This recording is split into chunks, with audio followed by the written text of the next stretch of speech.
विषय के मुख्य वक्ता परम आदरणीय श्री लोकेंद्र ठक्कर जी, आज के इस कार्यक्रम में उपस्थित सहजता और सरलता की प्रतिमूर्ति आदरणीय एन.के. छिब्बर जी, आदरणीय जोशी जी, आपके सेज ग्रुप के डायरेक्टर डॉक्टर धर्मेंद्र जी,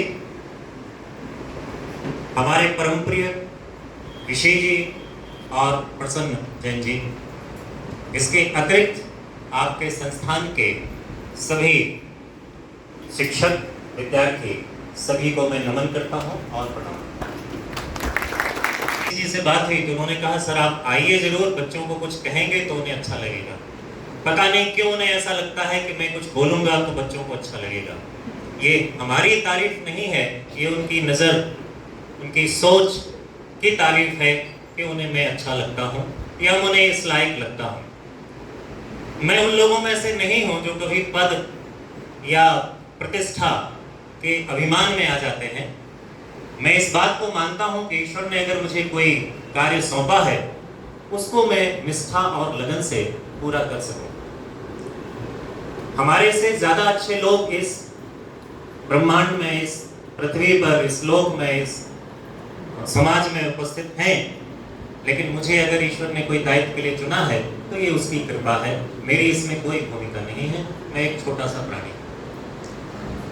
विद्यार्थियों के बीच में जब मैं आता हूं तो निश्चित तौर पर आज की ये जो युवा पीढ़ी हमारे सामने बैठी है, जो कर्णधार जिनको हम लोग कहते हैं कि आगे भविष्य आपके हाथ में है, उनसे कुछ बात हम जरूर शेयर करते हैं, क्योंकि आज आवश्यकता इस बात की है कि आप स्वयं को पहचानें।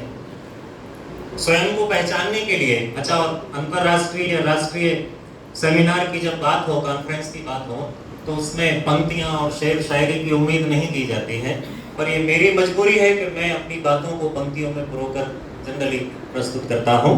तो आपको अपने पहचानने के लिए यह याद रखना जरूरी है कि अपना जमाना आप बनाते हैं, अपना जमाना आप बनाते हैं। अहले दिल, हम वो नहीं हैं जिसको जमाना बना गया।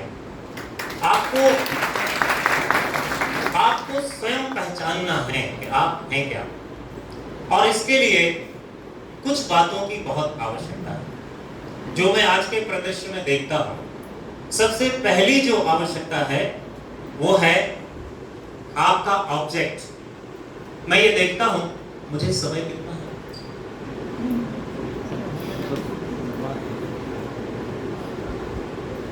समय की बात इसलिए पूछ ली हमने कि कोशिश करूंगा कि जो समय निर्धारित है मैं उसमें अपनी बात पूरी कर सकूं। अगर लेट हो जाए तो मंच से और उपस्थित सभी से क्षमा चाहता हूं। ऑब्जेक्ट इसलिए आवश्यक है कि मैं ये देखता हूं, लगभग आंकड़ों पर मैं बात नहीं करता। पढ़ा जा रहा था कि इतने पेपर पब्लिश हैं, इतना ये कोई आंकड़े तारीफ का मापना नहीं होना चाहिए, उसमें गड़बड़ हो सकती है, हो जाती है।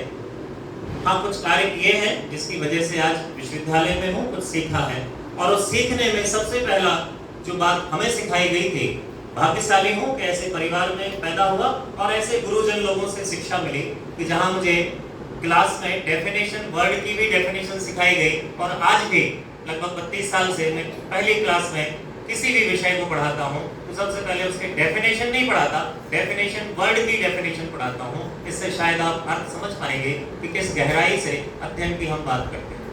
और जब इस स्तर से बच्चों से बात करते हैं तो सबसे पहली बात हम उद्देश्य की इसलिए करते हैं कि हमें बहुत पीड़ा होती है जब पीएचडी करने बच्चा आता है, उससे हम पूछते हैं कि पीएचडी क्यों कर रहे हो, तो कहते हैं हमने सर एमकॉम कर लिया है, एमबीए कर लिया, अब सोचा पीएचडी कर लिया। एमकॉम क्यों किया, या आपसे पूछा जाएगा कि एमबीए क्यों कर रहे हैं। मुझे मालूम है कि लगभग 70 to 80% विद्यार्थियों का भविष्य अभी आपने निश्चित एग्जैक्ट नहीं किया होगा। इसका एक उदाहरण मैं किसी और का नहीं, अपना ही देता हूँ। जब हमने बीकॉम कर लिया, क्योंकि एमकॉम वाले बच्चे से जब हम पूछते हैं कि एमकॉम क्यों कर रहे हैं, बोले सर बीकॉम कर लिया तो एमकॉम कर लेते हैं, मास्टर डिग्री करना है। हमारे ख्याल से मेरी इस बात से जो शिक्षक यहाँ उपस्थित हैं वो सहमत होंगे। एमबीए क्यों या बीबीए क्यों कर रहे हैं, बोले एमबीए करना इसलिए कर रहे हैं, जबकि एमबीए में बीएससी वाला बच्चा भी आता है, बीए वाला भी आता है। तो स्पेसिफिक ऑब्जेक्ट जब तक आप तय नहीं करेंगे, मैंने जब बीकॉम कर लिया, हमसे हमारे भ्राताश्री के पास में रह के पला बड़ा हूँ, तो उन्होंने हमसे पूछा, उदाहरण सिर्फ आपको सीखने के लिए दे रहा हूँ, ना मेरी तारीफ है और ना कोई आपसे वाहवाही की उम्मीद है, बात सीखने की है। हमसे पूछा गया कि अब क्या करना, मैंने कहा एमकॉम करना। मेरा उत्तर भी वही था जो आप देते हैं या बाकी समाज देता है, विद्यार्थी देते हैं। मैंने कहा भाई साहब बीकॉम कर लिया है तो एमकॉम करना है। बोले नहीं करना, जब तक आप मुझे सही उत्तर नहीं देंगे हम एडमिशन नहीं कराएंगे। और आप यकीन करिए मुझे उत्तर तलाशने में लगभग 6-8 महीने लग गए, क्योंकि छुट्टियां थी, मैं उज्जैन चला गया सिस्टर के यहाँ। वहां से ये जरूर ईश्वर का वरदान रहा है माननीय मंच कि जहां हाथ मारा वहां कुछ ना कुछ मिल गया। वहां जीफ्लो लिमिटेड में सेल्स ऑफिसर सिलेक्ट हो गया बीकॉम के बाद ही, और पैंजान इंडिया में एज ए ट्रेनिंग सिलेक्ट हो गया। तो मैंने जीफ्लो लिमिटेड को ज्वाइन कर लिया और एज ए सेल्स ऑफिसर 2-3 महीने भटका, पूरा एमपी घूम डाला, बस और ट्रेन में धक्के खाते। और उस बीच मुझे लगा कि शायद मैं अपने उद्देश्य से भटक रहा हूँ। पुनः वापस भोपाल आया, इधर से तो प्रेशर था ही, बुलाया जा रहा था, मैं वापस आया। अगले एडमिशन की डेट वेट फिर आ गई थी, तो बोले क्या विचार है। मैंने कहा अब यहाँ बात आपको बहुत गंभीरता से समझने की है। फिर पूछा गया क्या करना, मैंने कहा एमकॉम करना है। अब उत्तर पर ध्यान दीजिएगा, क्यों करना है। मैंने कहा मुझे हायर एजुकेशन में जाना, और माता रानी की कृपा से, बड़ों के आशीर्वाद से आज हायर एजुकेशन में हूँ और ईश्वर कृपा से डायरेक्ट प्रोफेसर सिलेक्ट। यानी लक्ष्य आपने अगर पिन पॉइंटेड तय कर लिया है, मैंने पहले ही कहा था कि तारीफ के लिए नहीं है, ये सीखने के लिए है, तो कोई मुश्किल नहीं है उसको पाना। ईमानदारी से अगर आप लक्ष्य अपना तय करते हैं, अर्जुन का उदाहरण 1000 बार दिया गया है, आप सबने पढ़ा है, वो केवल उदाहरण के लिए मत रखिए, उससे सीखिए।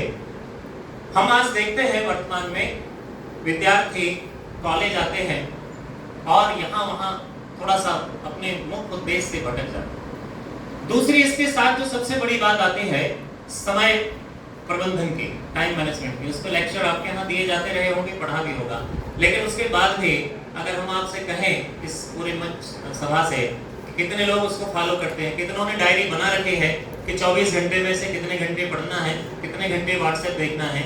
मुझे नहीं लगता है कि किसी ने चार्ट बना रखा होगा। हो सकता है कि अलाउ कर दिया, और मैं भी ये मानता हूँ, खासतौर से मुझे प्रेरणा मिली माननीय कुलगुरु से।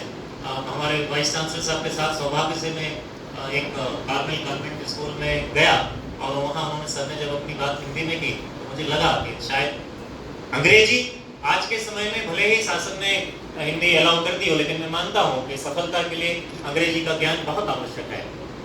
मैं भी क्लास इंग्लिश में लेता हूँ, मैं भी बात करता हूँ, बुक्स लिखता हूँ, सब करता हूँ, लेकिन जब अपनी कोई मन की बात करना होती है तो मैं हिंदी को चुनता हूँ।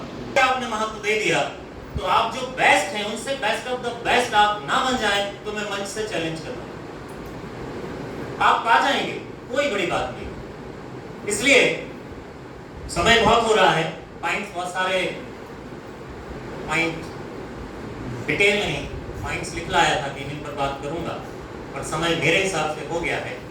पूरी बातों का सार और भी जो कुछ मैं आगे जो कहने वाला हूं उसमें जो आप पकड़ सकें पकड़ लीजिए।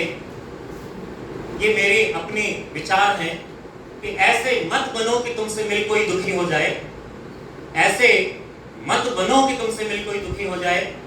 व्यवहार तुम्हारा किसी की आंख भर लाए, व्यवहार तुम्हारा किसी की आंख भर लाए। हर कोई चाहता है इस जहां में प्यार और इज्जत, पारस बनो कि तुमसे मिल हर कोई सोना हो जाए, पारस बनो कि तुमसे मिल। थैंक यू, मुझे बुलाया गया इसके लिए आभारी हूँ।